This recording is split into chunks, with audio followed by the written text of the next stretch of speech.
নমস্কার বন্ধুরা, কেমন আছেন সবাই? আশা করি সবাই ভালো আছেন। আমি তো ভালো আছি। আজ সকাল সকাল খুব প্রচণ্ড বৃষ্টি হচ্ছিল। তার মধ্যে ওই বৃষ্টির পর আমি ভাবলাম যে আজ একটা ভর্তা করে খাই। খুব ইচ্ছে করছিল কয়েকদিন ধরে একটা ভর্তা খাওয়ার, তাই আমি আজ বানিয়ে নিলাম। বাড়ির পাশে একটু বাগান ছিল, ওইটা থেকে জঙ্গল থেকে তুলে আনলাম কচু পাতা। এটা জারি কচুর ডোকা বলা হয় আমাদের এখানে, আর এটার পাতা খুবই সুস্বাদু। তো সেই পাতাগুলো আমি তুলে আনলাম, তারপর ভালো করে ধুয়ে নিলাম।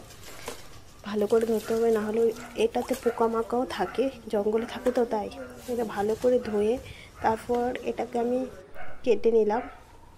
ভালো করে কুচি কুচি করে কেটে নিলাম। এই পাতাটা খুবই ভালো, খেতে খুবই সুস্বাদু, আর শরীরের জন্য খুব ভালো।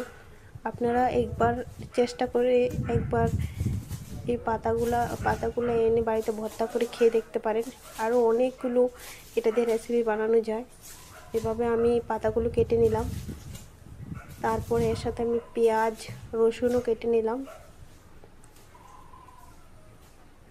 ভালো মতো ছিলে পেঁয়াজ রসুনগুলো আমি ছাল ছাড়িয়ে কেটে নিলাম।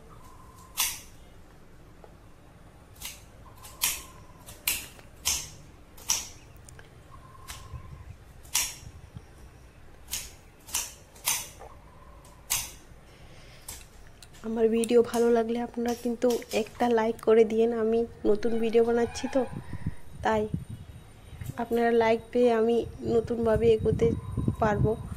আমি নতুন নতুন ভিডিও বানাচ্ছি, তাই ভয়েস করতে খুব কষ্ট হচ্ছে। আমি নতুন, তাই আমাকে একটু হেল্প করবেন আপনারা, যাতে আমি আগে ভিডিও চালিয়ে যেতে পারি, সুন্দরভাবে বানাতে পারি। তারপরে এগুলো আমি ভালোভাবে টানিয়ে নেব, কারণ কচু জাতীয় গলায় খুবই চুলকায়, তাই আমি ভালোভাবে ওটা টানিয়ে নেব। কড়াইতে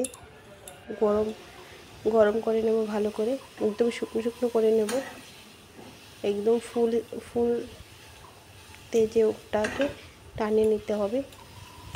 চুলার ভলিউম যাতে হাই ফ্লেমে থাকে।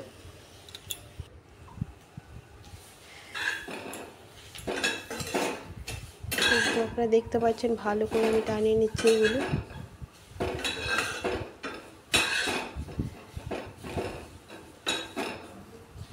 ভালো মতো টানানো হয়ে গেলে এগুলো আমি একটা প্লেটে নামিয়ে নেব।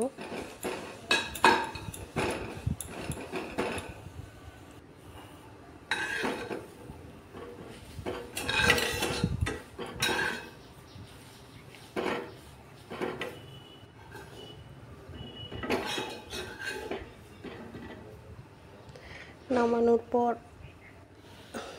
পর কড়াইতে তেল দিয়ে 3টে শুকনো মরিচ ভেজে নেব ভালো করে।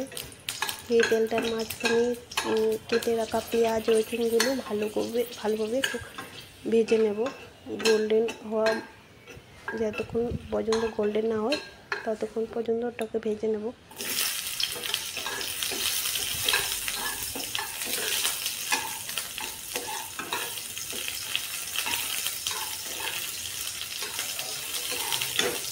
ভালো মতো ভাজা হয়ে যাচ্ছে। এটা ভালো মতো ভেজে নিলে তারপর কিছুক্ষণ ভর্তাটা থাকলেও গন্ধ হবে না, কাঁচা পেঁয়াজ দিলে সেটা গন্ধ হয়ে যাবে। ওই জন্য আমি রসুন পেঁয়াজগুলো ভালো মতো ভেজে নিচ্ছি। এটা দুবেলা গরমে থেকে যাবে, তাহলে একবেলা এটা নষ্ট হয়ে যাবে। তো আমাদের এটা রেডি হয়ে গেছে। তারপর আমি শিলনোড়াতে এটা বেটে নেব ভালো করে।